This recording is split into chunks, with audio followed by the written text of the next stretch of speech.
Hello, magandang hapon sa inyong lahat.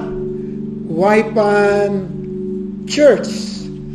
Thank you so much again for the opportunity to be your speaker this first month of 2021.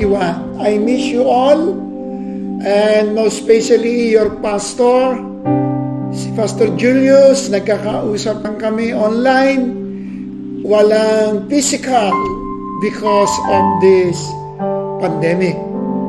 And I do hope and I believe that this afternoon, all of you na nasa inyong mga flat, nasa inyong mga tahanan, nasa inyong mga kitchen, o nasa inyong mga sala, ay kayo'y nakaantabay. Hawak ninyo ang inyong mga cellphone with your earphone, at yung iba naman ay sa TV. Good afternoon and Happy New Year to all. Ngayon pong hapong ito ay kung kayo po'y may mga banal na kasulatan, ang ating pong text ay nasa 2 Timothy chapter 2, 3 up to verse 6. 2 Timothy chapter 2 verse 3 up to verse 6. New Living Translation. It says, endure suffering along with me. Ito po ay sulat ni Apostol Pablo kay Timothy na kanyang disciple. Endure suffering along with me as a good soldier of Jesus Christ. Verse 4, soldiers don't get tired up in the affairs of life, for then they cannot please the other officer who enlisted them.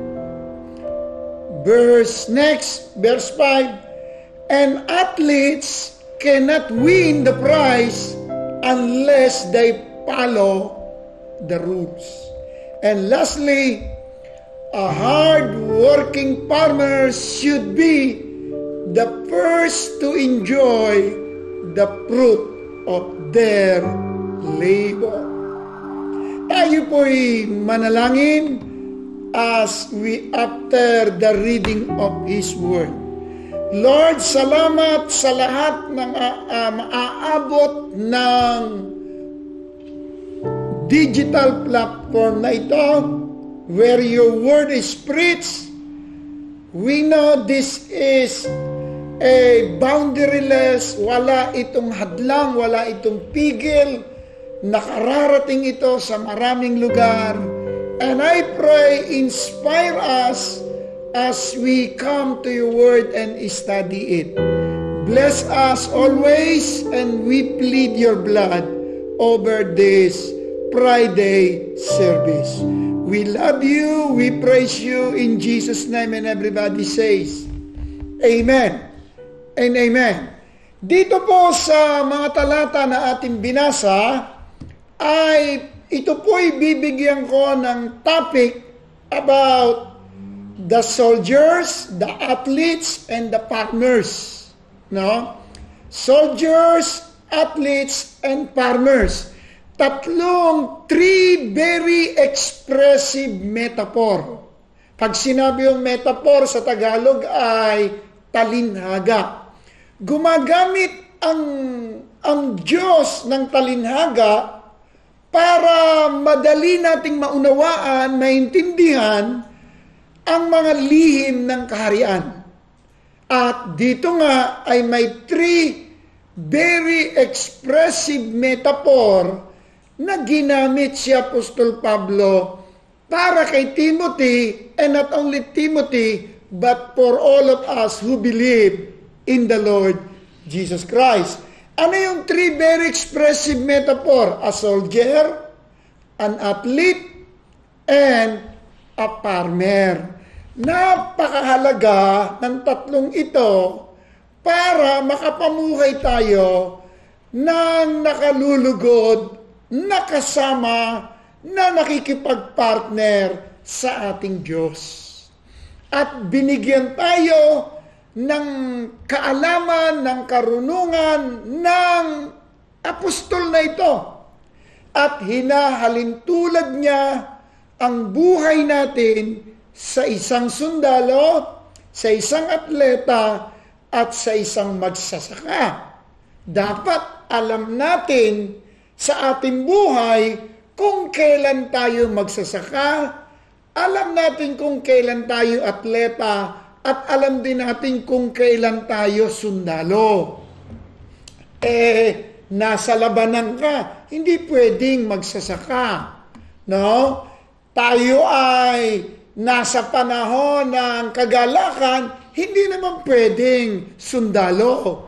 Kinakailangan maiposisyon natin sa tatlong very expressive metaphor para mabuhay tayo ng masaya at matagumpay. Natural, for you and me to become victorious, siyempre, dapat alam mo kung ano ka sa hinihingi ng pagkakataon. Number 1, ang sabi ni Apostol Pablo ay, be a good soldier of Jesus Christ.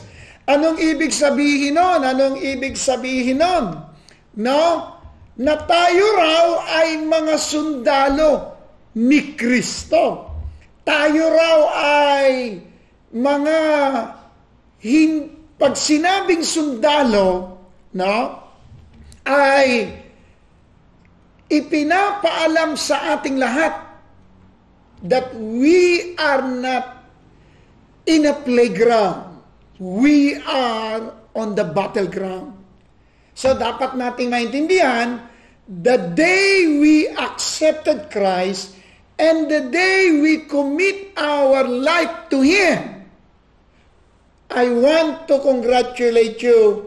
You are now transferring from a playground to the battleground. Ito'y hindi alam ng maraming tao. At blessed tayong mananampalataya dahil inihayag ito sa atin. Hindi ito alam ng mundo. No? Kaya kayo na mga nandiyan sa inyong mga tahanan at nagmamahal kayo kay Kristo, tayong lahat ay nasa isang digmaan. We are in a battleground, not in a picnic, but on the battleground. What does it mean? Na ang buhay dito sa lupa, dalawa ang ginagalawan nating mundo Ang lupa na nandito tayo at ang kaharian ng Diyos na nag-aantay sa atin. So dapat alam natin kung ano yung ating isusuot sa panahong hinihingi ng pagkakataon.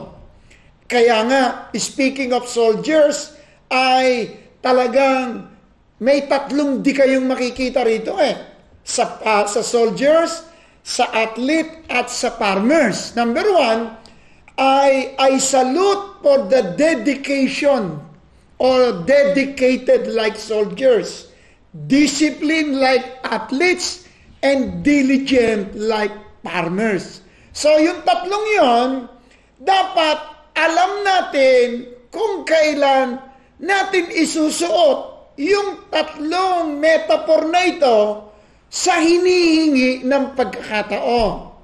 Kung may gera sa buhay mo, ikaw ay nawala ng trabaho, napaka-painful niyan. Yan, digmaan yan. Kasi maraming negative ang papasok sa iyong isip. Bobombahin ka ng mga salita at tinig na iyong maririnig from the enemy, na wala siyang ginusto at wala siyang ninais na kundi ikaw ay ibagsak. Kaya, dapat, pag ikaw ay nawawala ng, nasisiraan ng loob, humaharap ka sa mga hamon ng buhay, you are not an athlete, you are not a farmer, but you are a soldier. Dapat sundalo ka. Yan ang isusuot mo. Yan ang tatayuan mo. Kasi hindi pwedeng may labanan na ikaw ay magsasaka. Hindi ubra yun. No? Dapat isa kang sundalo. No? Kaya nga, ang tanong ay ito, what do a soldier, what do an athlete or a farmer have in common? Ito bang tatlong ito ay may pagkapare-parehas? No. 3 individuals ito na may mga katangian na ginamit ni Apostol Pablo para madali niyang maipahiwatig sa atin ang mga katotohanan at ang lihim ng kaharian at madali nating mai-apply ito sa ating pang-araw-araw na buhay. Amen ba? Alam nyo, si Apostol Pablo, kinasihan siya ng banal na Espiritu Santo. No? Na ginamit niya nga itong 3 individuals, no? Na inihayag sa atin bilang soldier, athlete, and farmers kasi merong role, meron tayong gagampanan. Habang tayo'y nasa lupang ito, may gagampanan tayo. At dapat sa gagampanan natin, tama ang ating kalagayan. Ano po? So, para maintindihan natin, para maunawaan natin, itong tatlong sinabi ni Apostol Pablo, ay magsimula na tayo. Kaya, bago tayo magsimula, ay ang tanong ng Diyos, anong klaseng sundalo ba ako? Anong klaseng atleta ba ako? O anong klaseng magsasaka ba ako? So, yan ang mga sasagutin natin. At yan ang mga nakapaloob sa inyo ng mga nakikinig ngayong hapong ito. Ngayon, pag-usapan muna natin ang pagiging sundalo. Number 1, every Christian is a soldier in the army of Christ. Lahat ng mananampalataya ni Kristo ay mga sundalo. Kaya hindi lang tayo children of God, hindi lang tayo mga Christian, but in the eyes of God, we are all soldiers. Ano yan? Itatak mo sa isip yan. Sundalo ka ng Diyos. At siyempre, ang sundalo, basta sundalo, may labanan yan. Tatandaan natin yan. Laging may labanan yan. At sa pagiging sundalo natin, the Lord Jesus Christ is our captain. Siya yung namumuno. Siya yung nagbibigay ng command. Siya yung ating susundin. At siya rin ang ating dapat laging bigyan ng pagsunod. Ano ba? As a soldier, you fight on the Lord's side. Ito ang maganda eh. Nakikipagdigma tayo, nakasama natin yung ating kapitan. Tatandaan mo, wala kang labanan sa ibabaw ng lupa na hindi ka sasamahan ng kapitan mo. At tiyak magtatagumpay ka bilang sundalo kasi hindi ka iiwanan ng kapitan mo. At ang kapitan yun ay walang iba kundi ang ating Panginoong Hesus. No? Serving under Him, remaining focused to your task, obeying His order, instantly and seeking to please Him in all things. Yan ang tungkulin natin bilang sundalo. No? Serving under Him, remaining focused to your task, obeying His orders, instantly and seeking to please Him in all things. Yan ang tungkulin, yan ang nature kahit ng isang sundalo dito sa lupa. Ano? Yung mapaglingkuran ang kanyang superior. No? Yung manatiling focus sa kanyang sinumpaan. Sumunod na may pagpapasakop sa lahat ng iniuutos. At ang laging pakay ay i-please ang kanyang commander. Kaya nga, ang duty ng isang sundalo ay katulad din ng pagiging Kristiyano natin na tayo'y ginawang sundalo rin ni Kristo. Kaya nga, dapat alam nating lahat, like a soldier, live with endurance and hardship. Alam natin dapat ang mamuhay ng sa hirap. Wala hong sundalong nasa bakasyon. Lahat halos ng sundalo ay mostly nasa labanan. Kaya doon natitest ang kanilang hardship, doon natitest ang kanilang endurance. No? Gayon din, natitest ang ating loyalty sa ating Captain of the Lord of Hosts, natitest ang ating hardship, ang pagiging Kristiyano natin, kung paano tayo makipagdigma, kung paano tayo lumaban. Kapag hindi tayo lumalaban, dalawa lang ang maaaring mangyari sa atin. Mamatay tayo at maging talunan. Ayaw naman yan ng ating kapitan. Ano? Amen ba? Kasi ang sundalo talaga, nakahanda talaga yan para mag-suffer. No? Ibig sabihin, sinanay sila para harapin ang lahat ng hirap. Kaya dapat walang mananampalataya na umiiyak sa panahon ng laban. Walang mananampalatayang tumatalikod sa panahon ng laban. Kaya ngayong pandemya, kayo, tayong lahat, at dapat nyo ring isipin, hindi lang ikaw kapatid ang tinamaan nito. Worldwide. Kung isa ka sa natanggal sa trabaho, kung isa ka sa naapektuhan sa iyong hanap buhay, sa source ng iyong income, lumabang ka. Huwag kang susuko, huwag manghihinaan ng loob. Bakit? Sundalo tayo eh. A soldier has to suffer. Nakahanda kang magtiis. Nakahanda kang hindi lang lumaban. Nakahanda kang harapin ang mga hirap. Kung sasarap lang natin pupurihin ng Diyos, luluwalatiin ng Diyos, parang amperyo. No? Ika nga in blessing or in hardship, our loyalty to God ay undivided. Ang loyalty natin sa Kanya ay talagang solid. No, because what is not a picnic.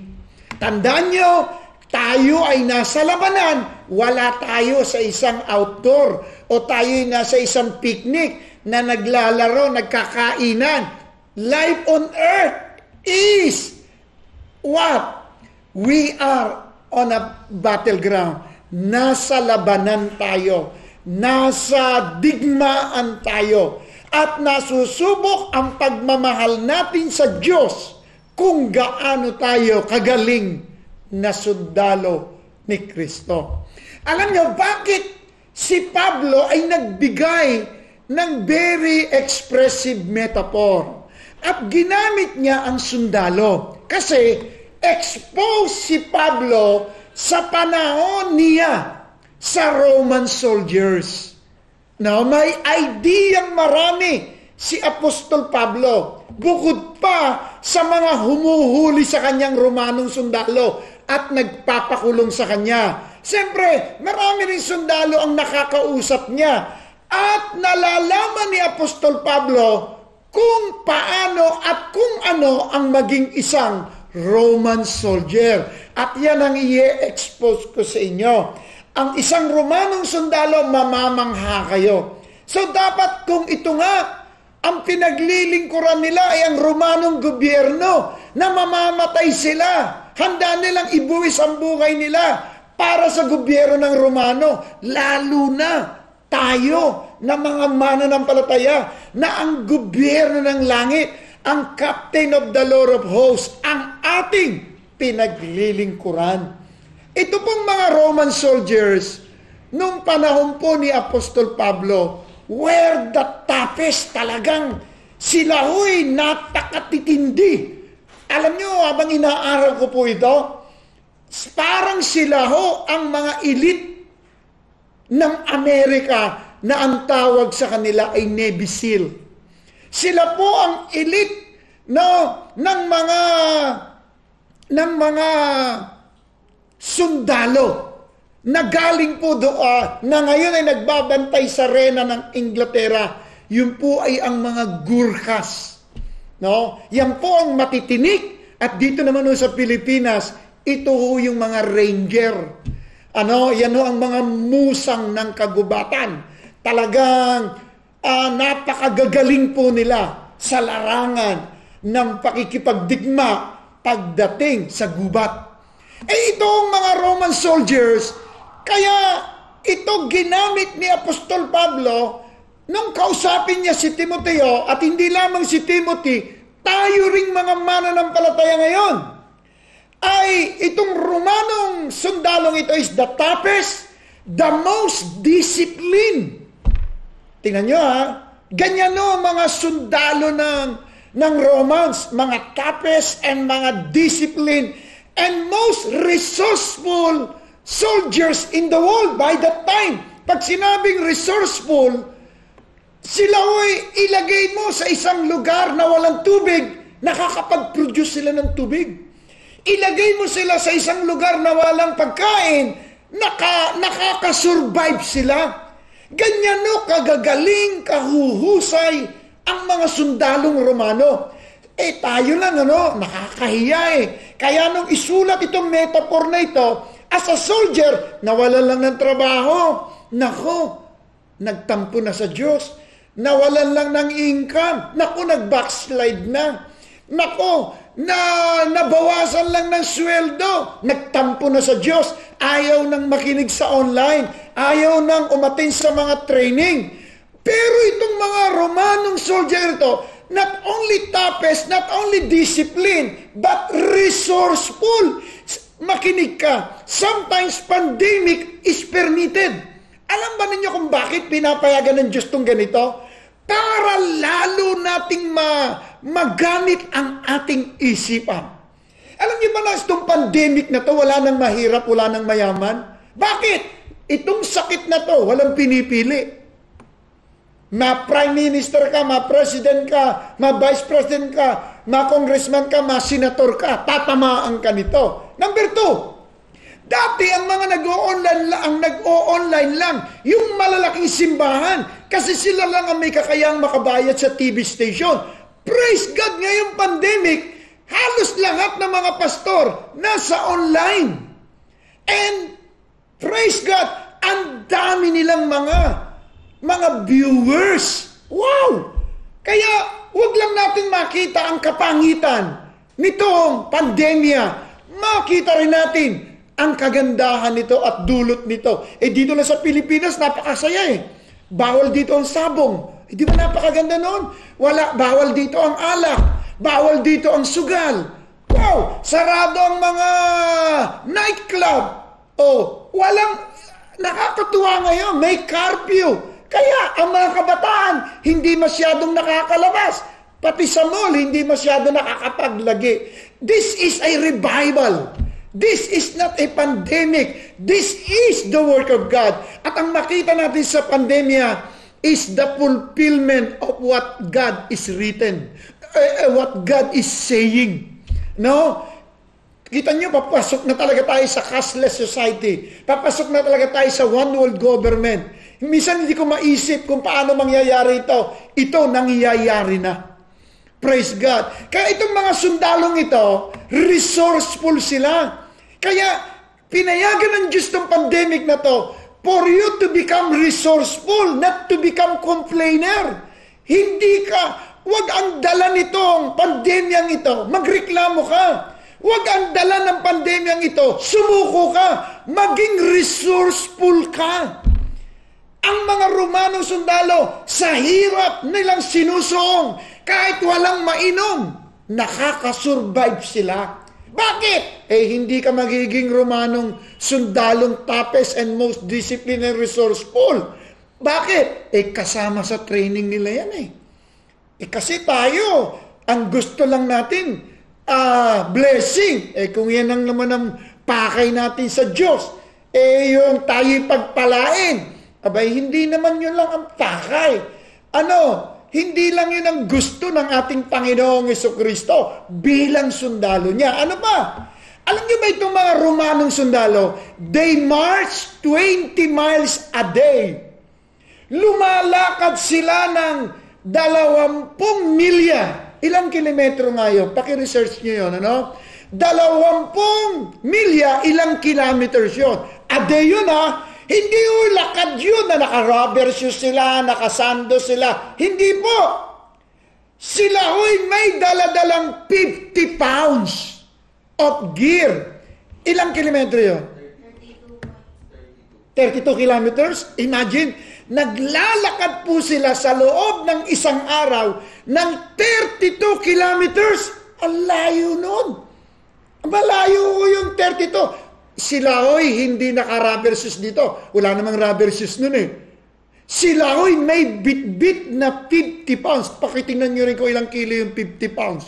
Kung di ako nagkakamali, 23 kilos yun. Dala-dalaw nila yun. Giro yun. Bakit? Pag wala sila sa gera. Bakit? Sinasanay nila ang kanilang sarili. Ilan yun? 22? Grabe. O tama. 22 kilos. Pastor Julius, kaya mo bang buhatin ng 22 kilos? Kayo na mga nakikinig. Maglalakad sila ng 32 kilometers na may bit-bit silang 22 kilo ang bigat. Bakit? Para ang kanilang sarili sanayin sa hirap para sila'y maging matatag. Alam nyo, ito dapat kopyahin natin sa mga Romanong sundalo Yung pag tayo'y free, magpalakas tayo.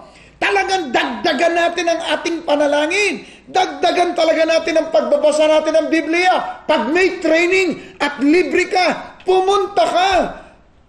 At ngayon, mostly ng training is via Zoom. Bigyan mo ng panahon. Bakit? Yan ang nakakatulong sa panahon na tayo ay may digmaan. Ano po? Imagine maglalakad ka ng 32 kilometers na may bit-bit kang 22 kilos. Ano ang ginagawa rito ng mga Romanong sundalo pag wala sila sa labanan? Pinalalakas nila yung kanilang stamina. Pinalalakas nila yung ating katawan. Dapat ganyan din tayo Pag tayo walang problema, wala tayong mga hamon sa buhay, pag tayo maayos ang takbo ng buhay, maganda ang pasok ng blessing, doon tayo nagpapalakas, doon tayo nag-iipon ng lakas through prayer, through attending churches, and through reading the Bible, reading the books, and hearing to some other preacher. Bakit? Para pagdating ng labanan, nakatatagal tayo. Ang problema, pagdating ng labanan, doon lang tayo nagpapalakas. Mali ang Romanong sundalo. 32 kilometro, may bit-bit na 22 kilo ang bigat. Bakit? Alam nyo, pinipicture ko ito ngayon, ini-imagine ko ito ngayon. Grabe! Bakit? Yung endurance nila, yung kanilang pagtitiis, gano'n na lang. Bakit? Because I want to become a good soldier. Kaya kung gusto mo maging magaling na sundalo ni Kristo, magpakatatag ka habang wala pang gera. Magpakatatag ka, magpakalakas ka na. Mag-ipong ka na ng lakas. Ano bang sabi ng Ephesians chapter 6 verse 10? Anong sabi ro? Finally, my brethren, be strong in the Lord. Yung bang, pag sinabing be strong in the Lord, kumuha ka ng lakas sa Panginoon. Ano pa? Bigyan ko pa kayo ng mga idea. Bakit sinabi ni Apostol Pablo to sa mga kay Timothy? They practice for battle. Alam niyo ba, pag wala silang labanan, bukod sa naglalakad sila ng 32 kilometro, na may bit-bit silang 22 kilo, nagpa-practice sila sa laban. Talagang, alam niyo, walang tatalo talaga sa practice Alam niyo, pag sa panalangin, praktisado tayo. Talagang praktisado tayo sa devotion. Praktisado tayo sa pagbabasa ng Biblia. praktisado tayo sa pagpapalakas ng ating spiritual life. Sasabihin ko sa iyo, isa kang sundalong hindi basta-basta na ibubuwal ng kalaban. Ano ba? They practice for battle, plus they build roads and paths para makakuha pa sila ng strength, para yung stamina nila ay madagdagan pa. Sasama sila sa paggagawa ng karsada at sa pagtatayo ng mga gusali. Bakit? Para masanay, lumaki ang kanilang katawan at muscle. Alam nyo, kaya marami mga Kristiyano ngayon, mga lampa, mahihina, pagdating ng pagsubok, umiiyak, pagdating ng problema, nagre-reklamo, pagdating ng hirap, ayaw nang umatin sa church. Bakit? Ayaw magsanay. Alam niyo yung pakikinig tuwing Biyernes, pagsasanay din ito. Tingnan niyo pag nakikinig kayo, lumalakas kayo, tumatatag kayo, tumitibay kayo, at hindi tayo basta madaling galawin ng kalaban. Amen! Ano ba? Alam niyo yung mga Roman soldiers, nakakatuwa sila. Alam niyo kung bakit? We're multi-talented. Pag naging sundalo ka ng Romano, multi-talented ka. Ano ibig sabihin ng multi-talented? Number one, alam niyo ba nung araw, wala naman nung baril eh. Wala naman nung mga machine gun, yung mga grenade. Ano ang mga armor nung araw? Number one, javelin. Alam niyo yung javelin? Ay talaga sanay na sanay silang gumamit dyan. They throw javelins effectively. Number two, yung paggamit nila ng maliliit na espada. No, yung maliliit na pangdigma. Ang gagaling nila, sinasanay nila. No, use short sword in battle. But most could also swim across river. Alam nyo, yung kalaban nila, kung kinakailangan silang lumangoy sa mga ilog, just to kill their enemy, nakahanda rin sila. Tinitrain na rin nila ang kanilang sarili. Ganyan po ang Navy SEAL. Kaya po sila tinawag na SEAL. Navy SEAL. S-E-A-L. Ibig sabihin, first S, magaling ho sila sa sea. No? Tapos, bakit po SEAL? Kasi yung SEAL, merong A, magaling sila sa air. Ano? Yung SEAL, merong L, magaling sila sa land. Kahit yan ay disyerto, kahit yan ay full of snow, kahit yan ay mainit, kahit saan mo ilagay ang Navy SEAL, magaling sila.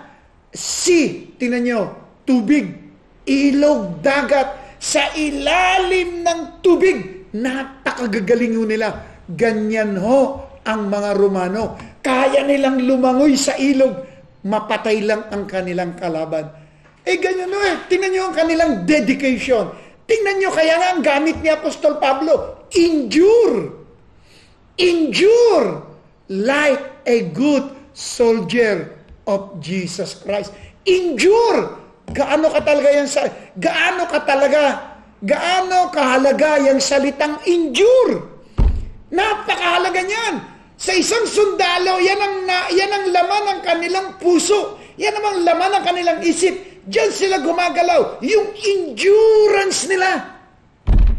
Napakatindi. Kaya dapat kayo at ako at tayong lahat, not just an ordinary soldier. Dapat sundalong may kalidad. Hindi lang sila mga nagsiswim across the rivers and to kill their enemy. Alam nyo, umaakyat pa ho sila sa mga wall.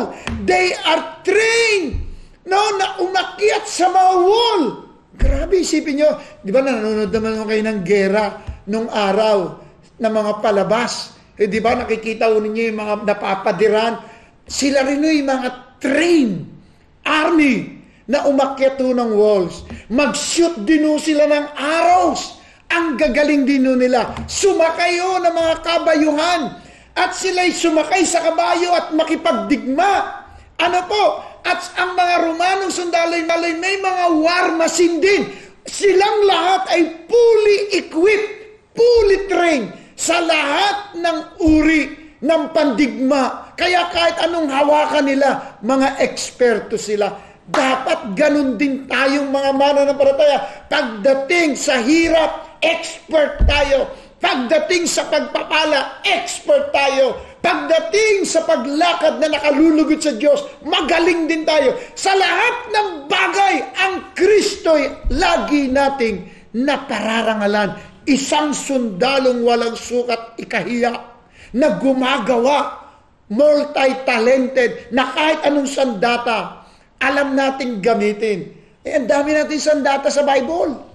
No, kaya wala kang karapatang umiyak, wala kang karapatang mag-backslide o magreklamo. Dapat magpakalakas tayo bilang sundalo. Ano pa? Alam nyo mga Roman soldiers, sila ho yung mga national police ngayon o mga FBI ng Roma. Sila ho ay mga FBI. Alam nyo naman pag FBI, NBI, matitindi ho ang mga yan. Kaya kita na yung hawakan ng NBI yung kay Christine Dacera. Nagkakaroon ng linaw. Kasi magagaling ho yung mga yan eh.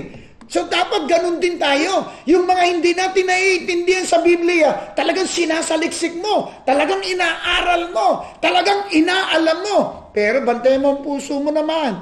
Pag ikaw ay gumagaling at humuhusay, ang pagpapasakop, huwag mawawala. Ang pagmamahal sa leader, huwag mawawala. Huwag lalaki ang ulo, hindi kakasya ang helmet of salvation. Amen! Ganyang kagaling ang mga pulis. FBI, sila ang mga sundalo talaga ng Romano, nakakaiba. They maintain the peace by enforcing Roman law. Kaya pag ang Romanong gobyerno, napapanatili nila ang kapayapaan. Bakit? Because soldiers were everywhere in the empire. Nakakalat yan, ready to fight yan, at hindi yan basta-basta natatalo. Sana ganun din ang ating maging katangian na tayo undefeated, tayo ay walang pwedeng makakonquer sa atin kasi kasama natin ang Diyos. Amen po ba? Remember, a good soldier doesn't quit. Alam niyo, isang magaling na sundalo, kung magaling kang sundalo, hindi ka susuko. Because he faces difficult tasks or dangerous situation. Ang katangian ng isang sundalo, pag naharap siya sa mga difficult situation, naharap siya sa mga dangerous tasks. Abe, kagaya nito, hindi ho biro ang mabuhay ngayon. Hindi na ngayong new normal. Parang hindi na kumpleto ang buhay pag walang face mask. Parang hindi na kumpleto ang buhay pag walang alcohol. Pag hindi na kumpleto ang buhay, pag walang vitamin C. No. Dapat tayo rin, iharap man tayo sa mga dangerous situation, sa mga difficult tasks, as a soldier of Jesus Christ. No one could defeat us. Walang dapat makakatalo. Walang dapat sa atin ay makakapagbigay sama ng loob sa ating kapitan na walang iba kundi ang Panginoon. Kaya ang hamon ko sa inyo, ngayong Friday na ito, magpakatatag, magpakatapang, magpakalakas sa biyaya, limutin na ang bukas, limutin na ang nakaraan, tumakbo ka papunta sa finish line. Bakit? Napakaganda ang nag-aantay. May Romans chapter 8 verse 18 tayo, kapatid, na yung ating mga nararanasang hirap ngayon cannot be compared to the glory na nag-aantay sa atin. Kaya ano pa? Alam niyo mga sundalong Romano, he knows that his life is expendable and he must be prepared, no? And laid it down when it required. Ano ibig sabihin nun? Sila nakahanda silang mamatay. Sila sa pangalan ng tungkulin, nakahanda silang sumunod. Kahit mapanganib, handa nilang sundin ang sinasabi ng kanilang kapitan. Sana magkaroon tayo ng ganyang puso. Magkaroon tayo ng ganyan na kalalagayan. Ano ang sabi ni Kristo? sa ating talatang binasa. Ano ang sabi niya? Ano po? At gusto ko kayong muling pukawin. Ang sabi ng verse 3, endure suffering along with me as a good soldier of Jesus Christ. Alam niyo ba ibig sabihin ng endure? Alam niyo ba yung ibig sabihin ng endure? Kung ano ibig sabihin? Suffer hardship.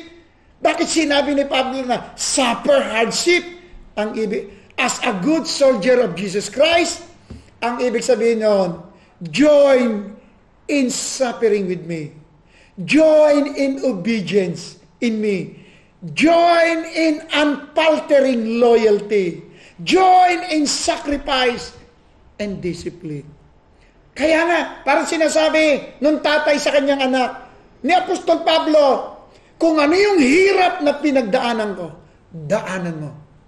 Kung ano yung mga labanan na sinagupa ko, sagupain mo. Kung ano yung mga hirap at mga pagsubok na pagtagumpayan ko, pagtagumpayan mo rin. Join with me. Join with me in obedience. Bakit? Si Apostol Pablo, sa kanya, wala nang makakapaghiwalay. At sabi ni Paul kay Timothy, samahan mo ako sa ganon bilang isang magaling na sundalo ni Kristo. Alam niyo ba yung salitang suffer dyan?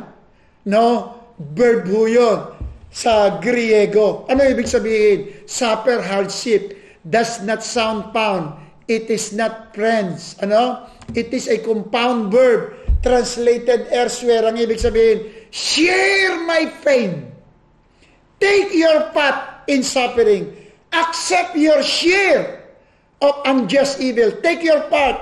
Wrap treatment and endure hardness. Para sinasabi ni Pablo, sa mundong ito, lalayasan ka. Sa mundong ito, may maninira sa'yo. Sa mundong ito, mayroong lalayo sa'yo. May mag-a-accuse sa'yo, dadaanan mo lang yan. Hindi ka dapat patatalo dyan kasi sundalo ka sa harapan ng Diyos. Yan po ang ibig sabihin ng suffer with Christ.